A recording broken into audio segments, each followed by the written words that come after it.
In this video, we are going to the White House plans report on crypto regulation. So before starting this video, please like this video and subscribe to our channel for future updates. Last week was the crypto market's worst stretch in months, and its slump is continuing this week. Bitcoin fell below $34,000 Monday morning, compared with an all-time high of nearly $69,000 in November. Ethereum fell below $2,200 Monday morning. While both had shown signs of recovery this week, they were stalled late Wednesday after an announcement by Federal Reserve Chairman Jerome Powell that the Fed would likely begin raising rates in March to combat continued rising inflation. The significant price drops come amid the stock market's worst week in nearly 2 years, and after the release of the Federal Reserve's long-awaited report on a possible government-issued digital currency. The crypto market cap fell below $2 trillion amid the sell-off, according to CoinMarketCap data. Some experts say the catalyst is the U.S. Federal Reserve and its plans to pull back stimulus from the economy and raise interest rates. Many investors are removing risk from their portfolios at the moment. It could be the sign of a new market cycle, says Grant Maddox, a certified financial planner and founder of Hampton Park Financial Planning based in South Carolina. Long-term investors should set an allocation that fits their risk tolerance and use this for their safe money. Meanwhile, the White House is placing itself at the center of Washington's efforts to regulate cryptocurrencies, according to a Bloomberg report. Investors put $14 million into crypto funds last week during the initial dip. Twitter rolled out NFT verification services to those who pay $3 a month for its Twitter Blue service. And the Federal Reserve took its first step toward possibly issuing a U.S. digital currency. Bitcoin and Ethereum both saw sudden big drops that started last Thursday and carried through the weekend and into Monday morning, with Bitcoin dropping below $34,000 and Ethereum dropping below $2,200. This is the second time this month that the two biggest cryptos have dropped below these benchmark price points, after initially doing it on January 10th. They hadn't been this low since July, though both are showing signs of recovery Tuesday morning, with Bitcoin back above $36,000 and Ethereum above $2,400. Bloomberg reported the White House is planning to release an initial government-wide strategy for crypto and other digital assets as soon as next month, and will ask federal agencies to assess their risks and opportunities. Bloomberg cited people familiar with the matter, saying senior administration officials are holding several meetings and drafting an executive order that will be presented to President Joe Biden in the coming weeks. The report suggests the Biden team is facing pressure to take the lead on the issue since federal agencies have so far taken a scattered approach.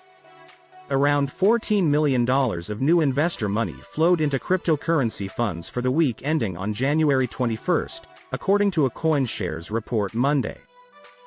The report suggests that investors were taking advantage of the price dip as the inflows mostly came later in the week during a period of significant price weakness. Last week's inflows were led by Bitcoin-focused funds, which brought in $13.8 million, the report shows. Large tech companies continue to explore and integrate NFT technology into their services. Last week, Twitter became the first major social media platform to introduce NFT-based profile pictures. This new feature comes with limitations, however. To have an NFT profile picture, you'll need to have bought or minted an NFT on an ethereum-based marketplace first. You also need a Twitter Blue subscription, and an iOS device to set an NFT as your profile picture, which appears in a hexagonal shape.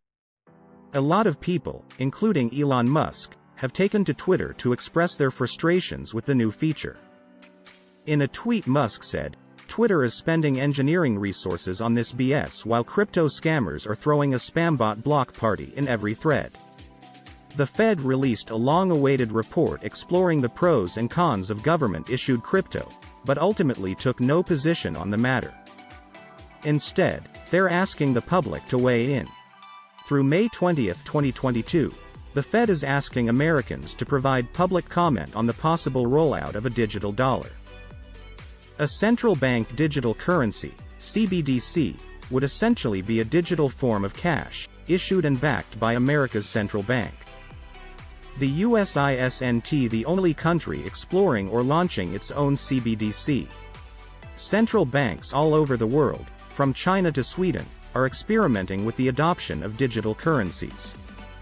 Bitcoin is the largest cryptocurrency by market cap, and a good indicator of the crypto market in general, since other coins like Ethereum, and smaller altcoins, tend to follow its trends. Even though Bitcoin recently set another new all-time high, it was a pretty normal uptick for the crypto, which is notorious for its volatility. That's not to say investors should take swings in either direction lightly, and this is also why investing experts recommend not making any major investment changes based on these normal fluctuations. Cryptocurrency is still very new, and everything from innovation to regulation can have outsized impact for investors. Here's how you can invest smartly, regardless of what's making news or Bitcoin's price swings. How investors should deal with volatility. Cryptocurrency volatility is nothing new, and you should be comfortable with this if you decide to invest. Volatility can be attributed to an immature market, says Ollie Leach, Learn editor at CoinDesk, a cryptocurrency news outlet. Anything from a celebrity tweet to new federal regulation can send prices spiraling. If Elon Musk puts hashtag Bitcoin in his Twitter bio, it sends Bitcoin up 10%, says Leach. This unpredictability is part of the reason why investing experts warn against investing huge amounts of your portfolio into a risky asset like crypto. Many recommend keeping your crypto holdings to less than 5% of your total portfolio. For new investors, day-to-day swings can seem frightening. But if you've invested with a buy-and-hold strategy, dips are nothing to panic about, says Humphrey Yang, the personal finance expert behind Humphrey Talks. Yang recommends a simple solution. Don't look at your investment. Don't check on it. That's the best thing you can do. If you let your emotions get too much into it, then you might sell at the wrong time, make the wrong decision, says Yang. This is the traditional set it and forget it advice that many traditional long-term investors follow. If you can't get on board, and the extreme dips continue to cause you worry, then you might have too much riding on your cryptocurrency investments. The most important thing any investor can do, whether they are investing in Bitcoin or stocks, is not just to have a plan in place, but to also have a plan they can stick with, says Douglas Boneparth, a CFP and the president of Bonefide Wealth. While buying the dip might be attractive, especially with an asset that you really like, it might not always be the best idea at the moment. Thanks for watching.